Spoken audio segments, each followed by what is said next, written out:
Bien, ayer fue publicado el decreto legislativo que por sentencia del Tribunal Constitucional regula la nulidad de los procesos por el delito de traición a la patria y además establece normas sobre el proceso penal aplicable. Esta disposición del Ejecutivo está encaminada a derogar las leyes inconstitucionales promulgadas durante la dictadura fujimorista, las cuales se sabía ya vulneraban los derechos elementales del ser humano y que acarreaban también la condena unánime de la comunidad internacional. Para hablar justamente de ello hemos invitado esta mañana al ministro de Justicia, Fausto Alvarado, quien ya se encuentra en nuestros estudios. Ministro, ¿cómo está? Muy buenos días. Gracias por estar con nosotros. Esto definitivamente nos da una nueva pauta y un nuevo panorama con respecto a los procesos que se habían dado y con los procesos que se iban a venir adelante. Se ha anunciado ya que, por ejemplo, se va a anular automáticamente 410 casos aproximadamente, y esto traería, como ya mencionabas, un nuevo panorama. ¿Cómo se va a atender la carga procesal? ¿Cómo se va a dar la operatividad de aquí en adelante? Bueno, antes que nada señalarte efectivamente, concuerdo mucho con tus palabras que acabas de decir. Esta es una situación heredada que obviamente teníamos que arreglarla, ¿no? Y el camino fue inicialmente el conseguir las facultades extraordinarias del Congreso de la República, y en mérito a eso se ha expedido este decreto legislativo. La ventaja que da esta delegación en cuanto al Poder Ejecutivo es que se ha podido, antes de la dación del dispositivo, hacer las coordinaciones del caso para que los operadores de justicia, vale decir en este caso el Poder Judicial, el Ministerio Público y también la Procuraduría, que es la defensa judicial del Estado, pudieran contar con los recursos humanos, materiales, operativos y económicos para poder desempeñar su función, porque obviamente es una carga procesal y además procesos muy especiales también, ¿no?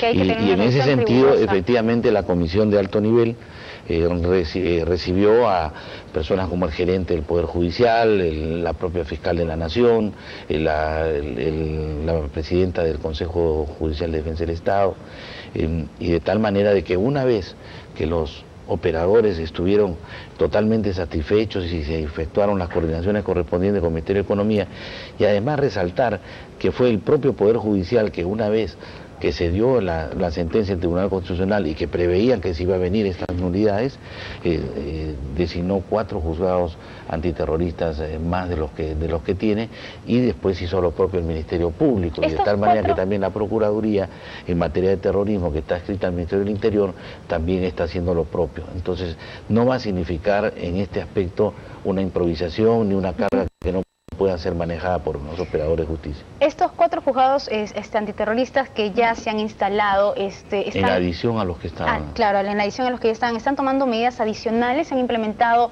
de una forma más moderna, si se podría decir así. Bueno, en la medida que lo permiten, ¿no? Hace algunos meses el Poder Judicial recibió 29 millones de soles del FEDADOI justamente para instalaciones y equipos, pero al margen de eso es la preparación humana para hacerlo, ¿no? Y en esto hemos encontrado una perfecta disposición de los jueces, de magistrados, en una tarea que es bastante difícil. Hay que reconocer que se requiere mucho coraje y valentía para entrar en estos juzgamientos, justamente no darle, Pablo, y demostrarle a Fujimori o a este señor que se hacía pasar por asesor brillante, de que en el Perú existen jueces valientes y que podían llevar a cabo los juzgamientos, y no el pretexto que se hizo para inventar un tipo delictivo para poder llevarlos a la justicia militar. Ya han sido juicios que se han llevado, inclusive en algunos casos, en 10 días. Entonces, eso nos ha puesto frente a la comunidad internacional, y que somos un país que buscamos el Estado de Derecho porque es el mejor soporte, la seguridad jurídica para todos los ciudadanos que podemos tener para poder desarrollar la economía de nuestro pueblo. Ahora, son 410, según algunos datos, según algunos diarios, 410 expedientes y aproximadamente 750 condenados que estarían procesados, que ya estarían revisándose justamente su situación. ¿Quiénes estarían implicados? Algunos medios dicen ya Abimael Guzmán, y con esto la población se alarmaría, ¿no? No, porque se han tomado todas las precauciones. Este es un tema que el gobierno se preparó desde su inicio, y que inclusive, si nos remontamos más atrás, podemos ver inclusive el lugar de juzgamiento. El tema de hacer un local para entregarle al Poder Judicial, que este local esté dentro de una base militar que está rodeada de todas las seguridades, era justamente para estos casos que se nos están presentando. El Perú es un país que es un caso, podría decir, sui generis, en donde tiene una carga procesal enorme, porque juzga narcotraficantes que por demás son dificultosos para hacerlo, son fuentes de corrupción y todo, manejan mucho dinero.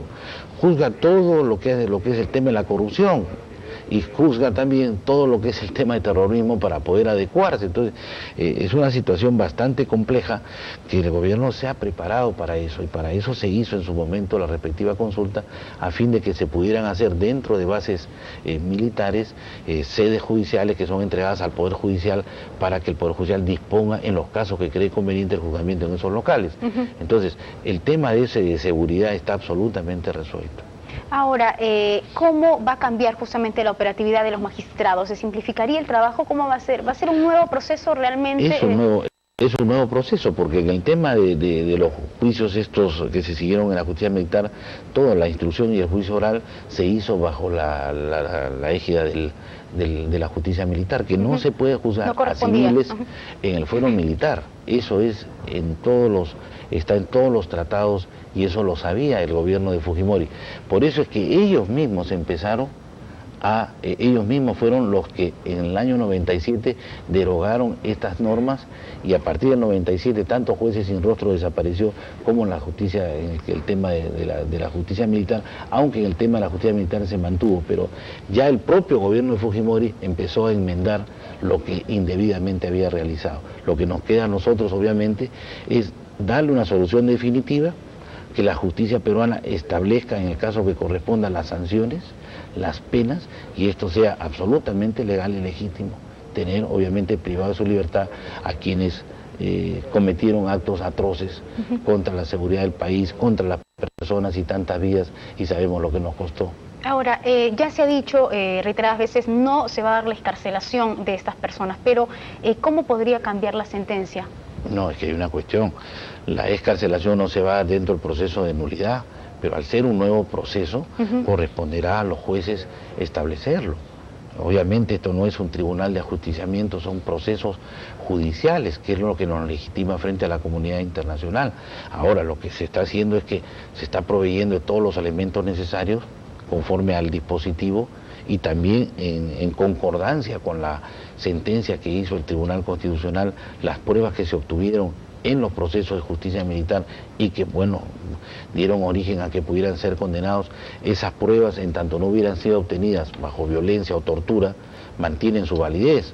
Toda prueba, no en el caso del terrorismo, sino en cualquier proceso, cualquier prueba que hubiera sido obtenida, por violencia o por tortura, es obviamente descalificada. Entonces, hay los elementos, nosotros ya actuamos como Estado, en el cual robustecemos las procuradurías, y esto es un proceso. Ahora, mire, hace también mucho tiempo atrás que se hizo una comisión justamente para ver los casos de inocentes que estuvieran condenados por terrorismo, ¿no? Valga la... ¿no? Sí.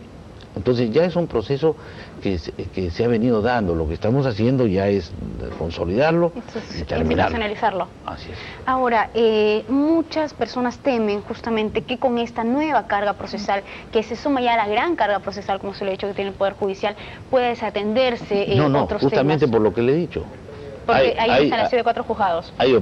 Operativamente hay medios materiales extraordinarios, medios económicos extraordinarios, que es lo que se han gestionado con el Ministerio de Economía. Entonces, todo esto es un aparato prácticamente extraordinario, para que no signifique desatender los otros procesos que tienen. Entonces, para las personas que están realizando procesos. Totalmente, ¿no? Inclusive un tema que lo hemos visto, el tema de la publicidad, el Pacto Universal de Derechos Humanos, e inclusive la Convención Americana de Derechos Humanos y la propia Constitución, no eliminan la posibilidad de que los juicios sean secretos, pero hemos querido que los juicios sean públicos, con asistencia de público y prensa. Lo que sucede es que se reconoce que se pueden hacer restricciones, porque obviamente hay restricciones en función de la capacidad también, ¿no? Y restricciones en el caso también de los medios que puedan emplear la prensa para poder difundir lo que ahí sucede. Y en todas partes del mundo, en ninguna parte del mundo se permite obviamente el ingreso de filmaciones o de grabaciones. Por tema de seguridad. No, y además desnaturaliza el proceso. Porque hay testigos, en este caso arrepentidos, peritos, que obviamente necesitan la tranquilidad del caso, los propios jueces, pero se permite el ingreso de la prensa para que informe, y la propia Corte Interamericana de San José, o sea, antes del inicio de la audiencia, permite que se tomen vistas, fotografías, pero a la hora que comienza la audiencia se hace con la tranquilidad del caso, con la presencia del periodismo, pero sin estos medios. Entonces, en esto pedimos la comprensión, obviamente, de la prensa, la importancia que tiene, porque tampoco podemos permitir que se desnaturalice el proceso. Como saben que de repente les van a poner la misma pena, pueden utilizar este proceso al estar frente a la prensa nacional y extranjera para difundir al mundo, y se convierte en una campana de resonancia o una fuente de propaganda. Entonces, que tanto, de hecho, podría afectar a la estabilidad del país. Así es, yo creo que todo el país lo entiende, y principalmente la prensa sabe que tiene que poner su cotita de sacrificio, especialmente los medios televisivos, que creo que... Ahora, ministro Alvarado, ¿se va a establecer un orden, si es que ya se sabe, justamente para la revisión en estos casos? Bueno, hay un proceso en el cual todos los expedientes que estaban en la justicia militar pasan a la justicia común. Ese proceso también, previendo este asunto, empezó antes de la dación del decreto legislativo. Digamos que tenía ya un plan bastante armado. En una coordinación entre las autoridades, los presidentes de las respectivas salas que correspondían, y la ley ha señalado un plazo adicional para que termine ese proceso. ¿Ese plazo cuánto es? No, 10 días, pero yo entiendo que de repente puede ser menos. Una vez que todos los expedientes están en la Sala Nacional Antiterrorismo, progresivamente empieza la sala a declarar las nulidades y remite también progresivamente, para que no exista pues una sobrecarga por razón del tiempo, a las fiscalías, y la fiscalía en 3 días debe formular denuncia, ¿no?, ante el juez instructor, y el juez abrir instrucción, y ya se inicia el nuevo proceso. De entidad en entidad, cuando va pasando la información, ¿se han establecido plazos también o no? Sí, plazos no son, por ejemplo, los plazos que se ponían de 24 horas, pero sí de 72 horas, de 3 días, ¿no? Y si se hace el desdoble correspondiente, porque no solamente actúa el fiscal, vamos a llamar, sino también sus adjuntos. Entonces permite que obviamente se haga un proceso, una valoración que hace el magistrado, tanto el fiscal como el juez, y en su momento la sala que conoce en materia de grado o en el juicio oral que corresponda. Probablemente sea bastante apresurado justamente la pregunta que le voy a hacer, pero estos 750 procesos que se estarían revisando aproximadamente... 410 procesos que comprenden a 750 ¿Cuándo cuándo estaría culminando? Mire, si la ley entra en vigencia al día siguiente de su publicación, o sea, hoy día entró en vigencia. Y desde ya se están revisando. Entonces, obviamente, entiendo que las autoridades, yo me siento como ciudadano, al margen del ministro, bastante confiado en la actuación que tendrán los magistrados. Además los he conocido personalmente, y bueno, ahora nosotros nos colocaremos en el sitial que nos corresponde para defender los intereses del Estado, ¿no?, a través de las procuradurías. También el titular de la acción penal, que es el fiscal, el Ministerio Público, hará su rol que le corresponde en defensa de la legalidad, y obviamente los magistrados, ¿no?, con la valentía, con el conocimiento y la sabiduría, y además entendiendo lo que es en este caso el sentimiento en el país, y la voluntad de sostener también el Estado, que es imprescindible para poder desarrollarnos, con criterio de conciencia, administrar la justicia. Y justamente hablando de criterios, ¿qué le parece a usted la sentencia que se le ha dado ayer a Alberto Curí? 6 años, y algunos la critican, puesto que no se ha tomado en cuenta, dicen algunos, porque no sé en términos tan jurídicos, pero no se ha tomado en cuenta, por ejemplo, el tema de las llaves que se le encontró en la celda, y todo lo que significó para el país justamente estas alianzas. Bueno, no estamos frente a una resolución definitiva, entiendo que esto va a ser apelado. Hay algunas cosas que obviamente el tema de Alberto Curí es el tema emblemático en este caso, ¿no?, el que abre la puerta para poder ver todo lo que había adentro, ¿no? Yo creo que el delito es sumamente grave, el acto mismo es sumamente grave, ¿no? Es un ejemplo para la juventud que no correspondía. Sin embargo, hay algunas cosas que podrían decirse, ¿no? Curí se entregó a pesar de que tenía una orden de captura. Entiendo que durante el proceso ha pedido perdón, pero creo aún así que la pena impuesta no es la que merecería por la severidad. El procurador se ha pronunciado al respecto y dice que justamente se va a ampliar, él va a solicitar que se revise. Él va a apelar de la... Ahora, en el caso de la parte civil, saben que sobre la pena no puede pronunciarse, sino sobre la reparación civil.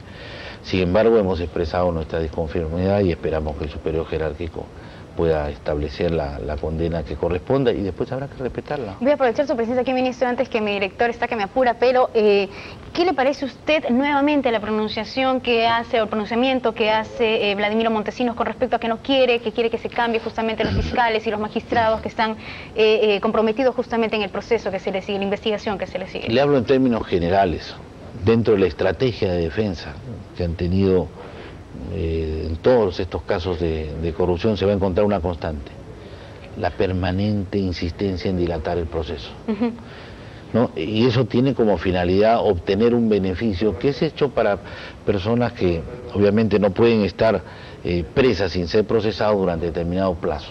Entonces, esta es parte de una estrategia y lamentablemente ha provocado una sensación en la ciudadanía como que hay una demora de los órganos del Estado encargados de administrar de justicia respecto a los casos de corrupción. Pero este comportamiento es permanente, ¿no? Se ganan semanas, se ganan meses, se ganan días, que al final uno los computa y tenemos que ya van 2 años y todavía los juicios orales contra Montesinos no se han comenzado. O sea, no me extraña, pero creo que tanto el Ministerio Público, que le corresponde como titular de la acción, como las Procuradurías, pues sabrán salir al corte de este tema y obviamente los jueces tampoco dejarse sorprender por estas actitudes, ¿no? Bien, ministro, muchísimas gracias por estar aquí en Decisor. No, gracias a usted. Vamos a hacer una pausa.